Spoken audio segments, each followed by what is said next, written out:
জুতো পরে আর যেতে হবে না, জুতো এক্ষুনি আবার সেই কাউকে হাতে করে আনতে হবে। ঠিক আছে, হ্যাঁ। কোনটা নিয়ে নি, মাকে বলো নিচে আসো।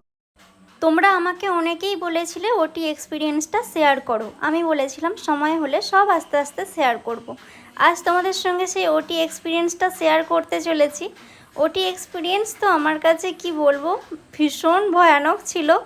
আগের দিন রাত পর্যন্ত আমার তেমন কোনো টেনশন হয়নি, কিন্তু পরের দিন সকাল থেকে আমার প্রচণ্ড টেনশন হচ্ছিল। আর এই টেনশনের কারণেই কিন্তু ভয়টা এসেছিলো। আমি যেহেতু প্রচণ্ড টেনশন করি, যারা চিল থাকতে পারে তাদের কিন্তু অতটাও ভয় লাগবে না, কিন্তু আমি তো এমনিতেই প্রচণ্ড টেনশন করি, তার ওপর এই প্রথমবার ওটি। আমার তো ভীষণ মানে ভয়ে হাত পা ঠান্ডা হয়ে যাচ্ছিলো। কিন্তু আমার দাদা, মা, আমার বর সব সময় আমাকে হাসানোর চেষ্টা করেছে, সাপোর্ট করার চেষ্টা করেছে। ওরা বলেছে একদম টেনশন নিবি না, টেনশন নিলে কিন্তু হিতে বিপরীত হবে, বিপি হাই হয়ে যাবে। আর ওখানকার যারা নার্স ছিল, ওখানকার নার্সদের ব্যবহার কিন্তু ভীষণ ভালো, ইভেন ডাক্তারদেরও ব্যবহার ভীষণ ভালো। তারা আমাকে সামান্য একটা ইঞ্জেকশন দিতে এলেও কিন্তু এত পোলাইটভাবে কথা বলে যে ভয় পেও না, কিচ্ছু হবে না।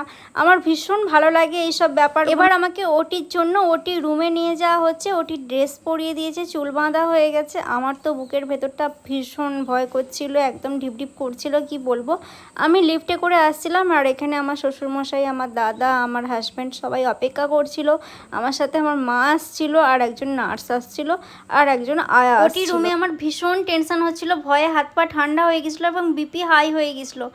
আর সবাই বলছিল একদম টেনশন করো না, টেনশন করো না। ওখানে যে ওয়ার্ড বয় বা নার্সরা ছিল, মানে কয়েকটা ছেলে ছিল, তারা আমাকে বারবার বলছিল, হাসানোর চেষ্টা করছিল। মানে ডাক্তাররা তখন আসেনি, বলছিল যে তোমার কি বেবি পছন্দ, ছেলে বেবি না মেয়ে বেবি। আমি বলছিলাম যা হবে তাই। তখন আমি বললাম যে, বলছিল এটা তো সবাই বলে, সবারই তো একটা ইচ্ছা থাকে। তখন আমি আমার ইচ্ছাটা বললাম, আমার হাজব্যান্ডের ইচ্ছাটা বললাম। সত্যি বলতে আমার ভীষণ টেনশন হচ্ছিল, ভীষণ ভয় করছিল যখন আমার ওটি হচ্ছিল, কিন্তু আমি কোনো রকম কোনো রিয়াকশান করিনি। আমি পুরোটাই চুপচাপ ছিলাম, মানে একটাও রিয়াকশান করিনি। কিন্তু যখন আমার সন্তানকে দেখানো হলো, আমি তো মানে তখন খুশিতে পুরো চোখ দিয়ে আমার জল বেরিয়ে গিয়েছিল, কিন্তু আমি তাও কোনো রকম কোনো রিয়াকশান করিনি। তারপরের মুহূর্তেই কিন্তু আবার আমার ভীষণ ভয় করছিল। যখনই আমার সন্তানকে দেখালো, সেই মুহূর্তটা আমি সমস্ত কিছু ভুলে গিয়েছিলাম, মানে সমস্ত ভয়, টেনশন সমস্ত কিছু ভুলে গিয়েছিলাম। তারপরের মুহূর্তে আবার আমার সেই ভয় শুরু হলো।